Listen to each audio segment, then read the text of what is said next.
દોસ્તો, આજનો આ વિડીયો ખાસ એ લોકો માટે છે જે લોકો નાની નાની વાતમાં ઓવર થિંકિંગ કરે છે.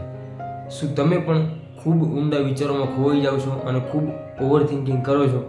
તો આ વિડીયો ખાસ તમારે પણ જોવો જોઈએ. ઘણી બધી વાર ઘણા બધા લોકો આપણે એવા જોઈએ છીએ જેમની સાથે કંઈ બન્યું પણ ન હોય અને એના વિશે અગાઉથી વિચારવા લાગે કે મારી સાથે આવું થશે તો શું થશે, અને એમાંથી પછી આવું કંઈક ઘટના બનશે તો મારી સાથે શું થશે, શું હું સહન કરી શકીશ? એવા ઘણા બધા નાના મોટા વિચારો, અને ખાસ કરીને રાત્રે સૂતી વખતે એમનું મન એવી જગ્યાઓમાં ખોવાઈ જાય છે કે ઊંડા વિચારો જ કર્યા કરે છે, અને પરિણામે એમની ઊંઘ બગડે છે, એમનું સ્વાસ્થ્ય પણ બગડે છે. દોસ્તો, શા માટે આવું થાય છે આપણી સાથે? સૌ પ્રથમ વાત એ વાત ચોક્કસ કહી કે જ્યારે આપણે ઓવર થિંકિંગ કરીએ છીએ ત્યારે આપણા મન ઉપર કંટ્રોલ ખોઈ બેસીએ છીએ. આપણે એના કમાન્ડ ઉપર ચાલીએ છીએ. એ જે વિચારવાનું કહીએ, એ જે કરવાનું કહે, આપણે હંમેશા એ જ કરીએ છીએ.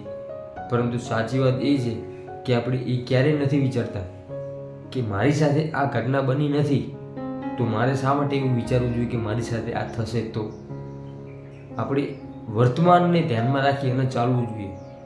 ભવિષ્યની ચિંતા આપણે કરવી જોઈએ, પણ એટલી ન કરવી જોઈએ કે આપણે ઓવર થિંકિંગમાં જતા રહીએ, આપણે ડિપ્રેશનમાં જતા રહીએ, આપણું સ્વાસ્થ્ય બગડે.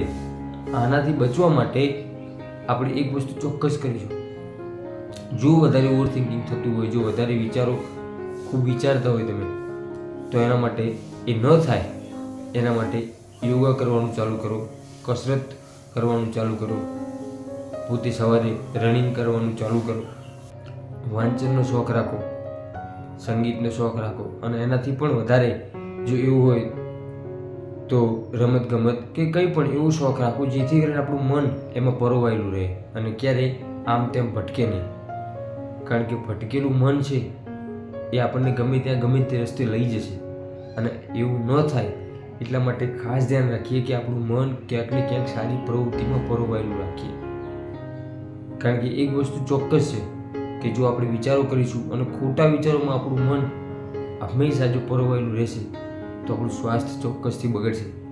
એટલા માટે એક કહેવત છે કે ચિંતાથી ચતુરાઈ ઘટે, ઘટે રૂપ ગુણ જ્ઞાન, ચિંતા બડી અભાગણી, ચિંતા ચિતા સમાન.